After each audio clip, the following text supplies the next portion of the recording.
بسم اللہ الرحمن الرحیم۔ السلام علیکم دوستو،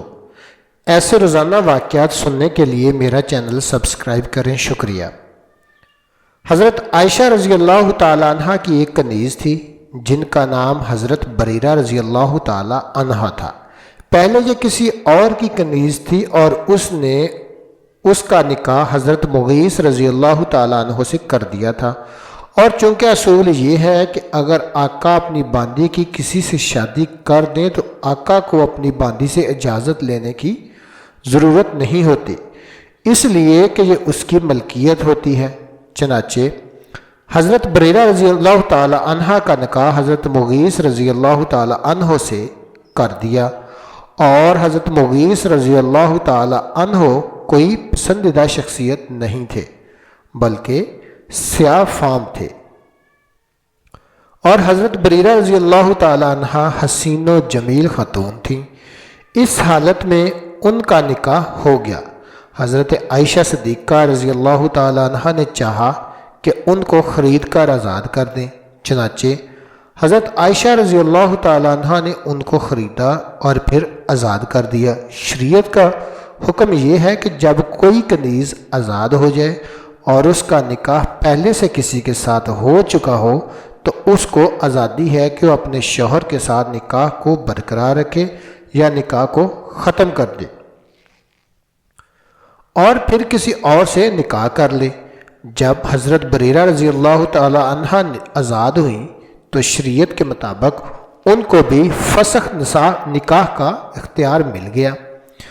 اور ان سے کہا گیا کہ اگر تم چاہو تو مغیث رضی اللہ تعالی عنہ سے نکاح برقرار رکھو، اگر چاہو تو اس نکاح کو ختم کر دو۔ انہوں نے فوراً کہہ دیا کہ میں مغیث رضی اللہ تعالی عنہ کے ساتھ نہیں رہتی، اور اپنے نکاح کو فسخ کر دیا۔ اب چونکہ حضرت مغیث رضی اللہ تعالی عنہ کو ان سے بہت محبت تھی، حضرت عبداللہ ابن عباس رضی اللہ تعالی عنہ فرماتے ہیں کہ وہ منظر اب تک مجھے نہیں بھولتا کہ حضرت مغیث رضی اللہ تعالی عنہ مدینے کی گلیوں میں اس طرح گھوم رہے ہیں کہ ان کی آنکھوں سے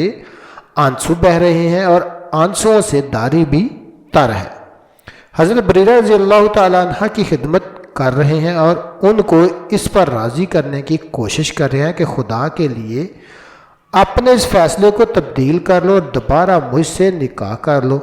مگر حضرت بریرہ رضی اللہ تعالی عنہ مانتی نہیں ہیں۔ آخر کار حضرت مغیث رضی اللہ تعالی عنہ حضور اقدس صلی اللہ علیہ وآلہ وسلم کی خدمت میں پہنچ گئے اور عرض کیا، یا رسول اللہ صلی اللہ علیہ وآلہ وسلم، ایسا قصہ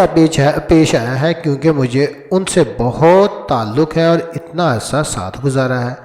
اب وہ میری بات نہیں مانتی، آپ ہی ان سے میری سفارش فرما دیجئے۔ آپ صلی اللہ علیہ وآلہ وسلم نے حضرت بریرہ رضی اللہ تعالی عنہ کو بلایا اور فرمایا، اگر تم اپنے اس فیصلے سے رجوع کر لو تو اچھا ہوگا، اس لیے کہ وہ تمہارے بچے کے باپ ہیں، بیچارے اتنے پریشان ہیں۔ سبحان اللہ۔ حضرت بریرہ رضی اللہ تعالی عنہ نے فوراً سوال کیا، یا رسول اللہ صلی اللہ علیہ وآلہ وسلم، آپ یہ فرما رہے ہیں کہ رجوع کر لو، یہ آپ کا حکم ہے یا مشورہ ہے؟ اگر آپ کی طرف سے یہ حکم ہے تو بے شک سر تسلیم خم ہے، اور میں ان کے ساتھ دوبارہ نکاح کو تیار ہوں۔ تو آپ صلی اللہ علیہ وآلہ وسلم نے فرمایا، میں یہ سفارش کر رہا ہوں، یہ میرا حکم نہیں ہے۔ حضرت بریرہ رضی اللہ تعالی عنہ نے یہ سنا کہ نبی کریم صلی اللہ علیہ وآلہ وسلم کا حکم نہیں ہے بلکہ صرف سفارش اور مشورہ ہے، تو فوراً فرما دیا، یا رسول اللہ صلی اللہ علیہ وآلہ وسلم، اگر یہ مشورہ ہے تو اس کا مطلب یہ ہے کہ مجھے آزادی ہے کہ قبول کروں یا نہ کروں،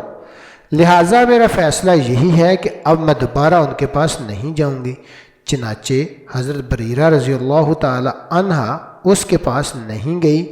اور ان سے علیحدگی اختیار کر لی۔ آپ صلی اللہ علیہ وآلہ وسلم نے سفارش اس لیے کی کہ آپ جانتے تھے کہ حضرت مغیث رضی اللہ تعالی عنہ کے اندر صورت کی کوئی خرابی نہیں، اگر یہ ان کی بات مان لے گی اور دوبارہ ان کے نکاح میں آ جائے گی تو ان کو اجر و ثواب بہت ہوگا، اس لیے کہ اس نے اللہ کے ایک بندے کی خواہش کو پورا کیا۔ اور اس واسطے آپ صلی اللہ علیہ وآلہ وسلم نے سفارش کر دی، لیکن جب انہوں نے سفارش کو قبول نہیں کیا تو ان حضور صلی اللہ علیہ وآلہ وسلم نے قیامت تک آنے والی امت کو یہ سبق دیا کہ مشورہ کو بھی یہ نہ سمجھو کہ دباؤ ڈالا جا رہا ہے یا لازمی کیا جا رہا ہے، بلکہ مشورے کا حاصل صرف توجہ دلانا ہے۔ اب اس کو اختیار ہے، چاہے وہ اس پر عمل کرے چاہے نہ کرے۔ جزاکم اللہ خیر۔